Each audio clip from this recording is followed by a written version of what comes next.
There this man's photo on the wall of my father's office at home. You know, where father brings his work, where he doesn't look strange, still wearing his green uniform and colored breastplates. Where to prove that he works hard, he also brought a photo of his boss whom he calls Apo. So Apo could, hang around on the wall behind him and look over his shoulders to make sure he's snappy and all.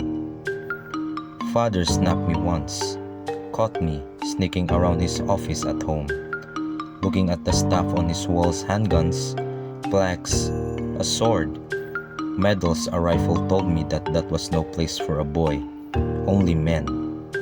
When he didn't really have to tell me because, that photo of Apo on the wall was already looking at me around, his eyes following me like he was that scary Jesus in the hallway, saying, "I know what you're doing."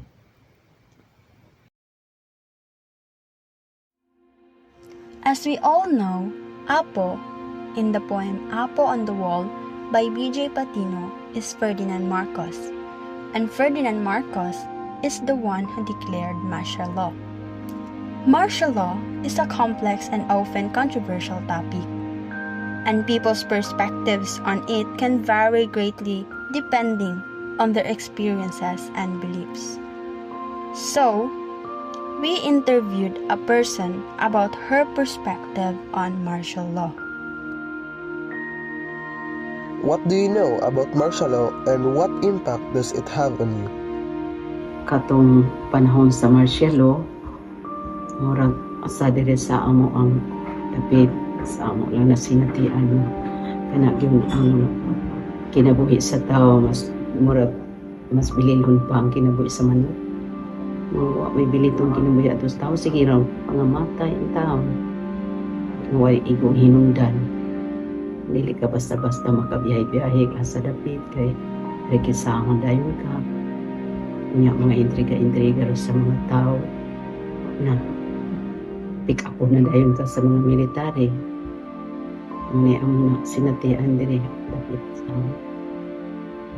walay bili ang kinabuhi sa tao, basta-basta na lang pamatyo, way ikaw hinundan. Kubo isang ka ang kita na lang kautaw sa taga-inyo raman isang nakakaibaw, isa po nagaka-intriga sa inyo. What role does the military play during the martial law? Did they abuse their power during that time? Wala mong po hinuon nga giabuso, wa ko na sinatian nila sa mga giabuso sa mga military. Sige lang ang suning mo ng kami po ng mga katawan, pirmi po ang pain, kay hadlok ng ako mga kakibaw. Usay mong nasa na intriga sa mga kuhanin mo lupag na ang kaibikil sa mga sikataw, ang silingan, ikahan, wala man po din mga diaboso. Magsuning sila, ang subahan ng intero ba na, kung sa mga kuhan nila, kaya sila yung armas ko. Sa lang ito kaso katuan na imbarguhan ko armas dito sa barangay Yor. May dire sa purok layo rin pero dito sa unahan sa pagprato sa barangay na ay military na imbarguhan ko armas ko sa mga NPA. Tapos dire sa aming lugar kuan ang military at kami po nagsikampig po sa aming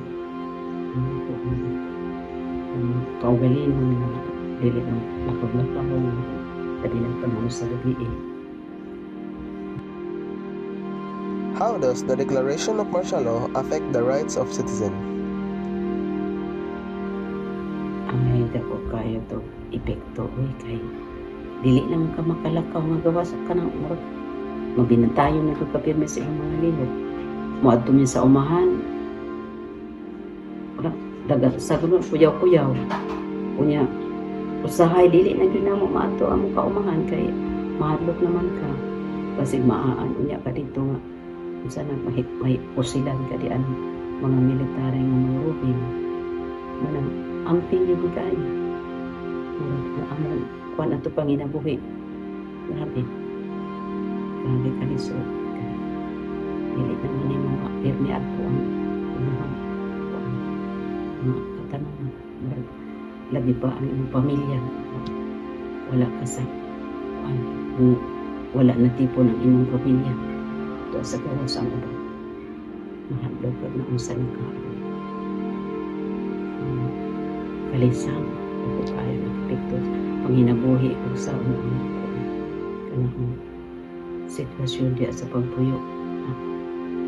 Gusto ni mo tipono na lang ang mga na-apirmi sa balay ang mga ang pamilya niya kay di man mo makon kay eskwela ba yan ang uban sa ilang mga amigo ng duwa ng basketball mga pirmi lang itaw sa kabahinan sa ginikanan ang kalisa. What measures are typically taken to ensure public safety under martial law? Kuan ka na ang naay curfew hour, naay oras nga kinahanglan na namin sa among kaugalingon, namin sa sulod sa panimalay. Wala na maglakaw-lakaw pa sa gawas. Malisang itaan sa kagahinan sa mga ginikanan. Ilang anak ko pagkauli. Hapit na ang niabot ni kuan ang curfew. Wala lakaw-lakaw to panahon na. Magbantay na yung taon ni kasi ang among mga lihok dinali-dali kung tuwa sa umahan dinali-dali kay mag-apas nga dili ma-absent sa curfew. Ang mga military po mo warning po labi na sa amo ang barangay hasta ang amo ang mga opisyalis sa barangay magpahinumdom kanunay magpahinumdom kung doon na may lakaw maato mo sa inyong uma mapahibaw po mo dito sa kukuhan na maato mo sa among bukid kanya ang oras kinahanglan sa iyo ni mga bukid kaya magkalisod man ang pagkaon o dili ko ni mangliyot ato mauna na ang kuhan kinahanglan ko na intak na diya sa balay panahon na ng mga oras na ipagtagal. Do you support or oppose martial law? Wala ko ganahay atong martial law kay delikado mang yuto kung naa kay initado ka sa imong isikataw kay basta lang ka pag may intrigahan pick upon wa yun biganahay ato martial law kay gubot kamatay may bili ang kinabuhi sa tao di yun ko ganahan atong balaula umalik pa to pastilan alisod labi na karon ng mga kabatanunan nga di na nimo mapunggan kay naana ng mga bagong mga teknolohiya mga gadget bisan asa na lang mga kabataan lisod na nimo disiplinahon mga dili yun yung may tabo nga na po tayo mga Marcelo nga may po dili na yun na may tabo pa. In today's generation, the perspective of young people in the Philippines on martial law can be quite diverse, largely influenced by their education, family history, and the information they consume. So, we interviewed some young people here in the Philippines, especially in our community or locality, about their insight on martial law. I don't really know much about martial law because it happened before I was born. What I know about martial law is mainly what I've heard from other people, especially those older than me because they experienced it. I can say if martial law was good or bad because I haven't experienced it myself, so I just remain neutral. I might say martial law was good because it helped control unruly people, increased salaries for workers, and even implemented curfews for everyone's safety. However, I also have bad insights about martial law because those in high power, especially in the military, sometimes abuse their authority.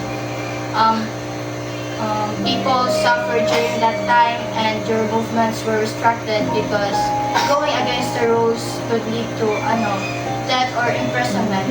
Overall, I have both positive and negative views on martial law. As a young student, I don't have enough knowledge about it, so I shouldn't make strong statements. I choose to remain silent and focus and respect the past and focus on the present and future as they are more important. For me, martial law was good for the country, but some of those, especially in the military, abused their power, causing suffering for the people. Even the citizens didn't want to go outside anymore because they were afraid of punishment by the military. Overall, I don't have a problem with martial law. I was okay with the policies during that time. Martial law involves the temporary imposition of military control over the civilian population, usually during emergencies like war, natural disaster, or civil unrest. It grants the military broader powers, often the expense of civil liberties, to maintain order or security, while proponents argue it can be necessary for public safety. Critics express concerns about potential abuses and erosion of democratic principles. Historical instances such as martial law during periods of political turmoil highlight the delicate balance between protecting citizens and safeguarding individual rights. Overall, discussions around martial law are complex, weighing the need for swift action against the imperative to preserve fundamental freedoms.